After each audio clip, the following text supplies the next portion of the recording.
మా YSR Congress party parliament సభ్యులు ఢిల్లీలో ప్రధానమంత్రి గారికి, ఆనరబుల్ ప్రెసిడెంట్ ఆఫ్ ఇండియా గారికి, హోమ్ మినిస్ట్రీ గారికి, నేషనల్ హ్యూమన్ రైట్స్ కమిషన్కు ఆంధ్ర రాష్ట్రంలో జరుగుతున్నటువంటి అకృత్యాలు, అన్యాయాలు, వైఎస్ఆర్ కాంగ్రెస్ పార్టీ కార్యకర్తలపైన చేస్తున్నటువంటి దాడులు, మానవత్వం మరిచిపోయి మనుషులు కూడా ఇలా చేస్తారా అన్నటువంటి రీతిలో తెలుగుదేశం పార్టీ గుండాలందరూ కూడా ఈరోజు చేస్తున్నటువంటి అకృత్యాలని మేమందరం కూడా, పార్లమెంటు సభ్యులందరం కూడా ఈ యొక్క కాన్స్టిట్యూషనల్ అథారిటీస్ దృష్టికి, ప్రైమ్ మినిస్టర్ గారి దృష్టికి తీసుకురావడం జరిగింది. ఆంధ్ర రాష్ట్రంలో ప్రజాస్వామ్యం అన్నటువంటిది ప్రమాదంలో పడింది అన్నటువంటి విషయం ఈరోజు ప్రజలందరూ కూడా గుర్తిస్తూ ఉన్నారు. వారం రోజులుగా తెలుగుదేశం పార్టీ చేస్తున్నటువంటి దాడులు, అత్యంత భయానకమైనటువంటి పరిస్థితులు ఆంధ్ర రాష్ట్రంలో నెలకొన్నటువంటి సంగతి ప్రతి ఒక్కరికి కూడా తెలుసు. కానీ దానికి పూర్తి భిన్నంగా వైఎస్ఆర్ కాంగ్రెస్ పార్టీ పైన, కార్యకర్తలపైన, నాయకులపైన చేస్తున్నటువంటి దాడుల్ని, దాన్ని తిరిగి మేమేదో వాళ్లపైన దాడులు చేస్తున్నామన్నటువంటి విధంగా చిత్రీకరిస్తున్నటువంటి ఘనత ఒక్క చంద్రబాబు నాయుడికే దక్కుతుంది. ఈ రకంగా వక్రీకరించేటటువంటి బుద్ధి ఒక్క చంద్రబాబు నాయుడికి, ఆయన పార్టీ నాయకులకు మాత్రమే ఉందన్నటువంటి విషయం అందరూ కూడా గమనిస్తూ ఉన్నారు. ఈరోజు చంద్రబాబు నాయుడు గారి పరిపాలన ఒక ఆటవిక పరిపాలన అన్నటువంటి విషయంగా మనం అభివర్ణించవచ్చు. మీకు వీడియో రూపంలో కూడా తెలుగుదేశం పార్టీ నాయకులు, కార్యకర్తలు, మా కార్యకర్తలపైన చేస్తున్నటువంటి, నాయకులపైన చేస్తున్నటువంటి దాడుల్ని మీకు చూపించడం జరుగుతుంది. చట్టం లేదు, స్వేచ్ఛ లేదు, న్యాయం లేదు, అన్యాయమే రాజ్యమేలుతుంది.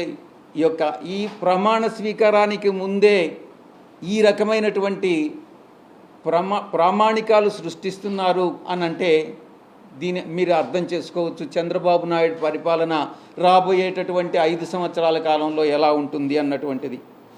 కనీసం ఫిర్యాదు చేస్తామన్నా కూడా, దాడి చేయించుకొని దాడి జరిగిన తరువాత గాయాలకి గురై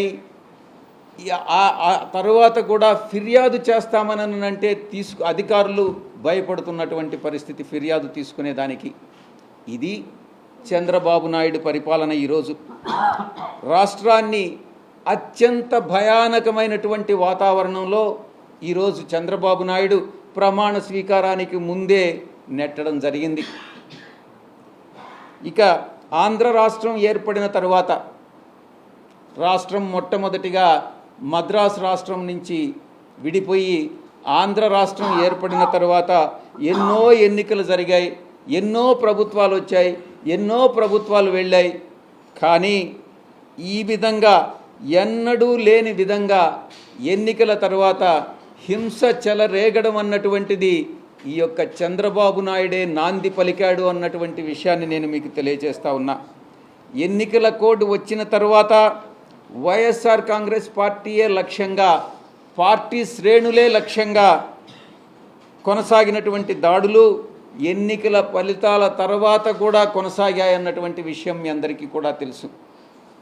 వైఎస్ఆర్ కాంగ్రెస్ పార్టీ కార్యకర్తలని, వాళ్ళ ఆస్తులని, కుటుంబ సభ్యులని లక్ష్యంగా చేసుకుని టీడీపీ ముఠాలు, టీడీపీ గుండాలు ఈరోజు రాష్ట్రంలో స్వైర్య విహారం చేస్తూ ఉన్నాయన్నటువంటి విషయం మనం గమనించుకోవాలి. టీడీపీ ప్రభుత్వం అంటే గుండాగిరి అని చెప్పొచ్చు. టీడీపీ కార్యకర్తలా, మీరు గుండాలా అని మేము ప్రశ్నిస్తూ ఉన్నాం. మీరు అడగొచ్చు, ప్రభుత్వం ఇంకా ప్రమాణ స్వీకారం, ముఖ్యమంత్రి గారు ప్రమాణ స్వీకారం చేయకముందే మీరు ఈ ఆరోపణలు చేస్తున్నారు అని మీరు ప్రశ్నించవచ్చు. నేను ఒకటే సమాధానం చెప్తా ఉన్నా, ఉద్దేశపూర్వకంగా చంద్రబాబు నాయుడు ప్రమాణ స్వీకారానికి ముందే ఈ యొక్క హింసను ప్రేరేపించాడు అనేటటువంటి విషయంలో ఎటువంటి సందేహం లేదు.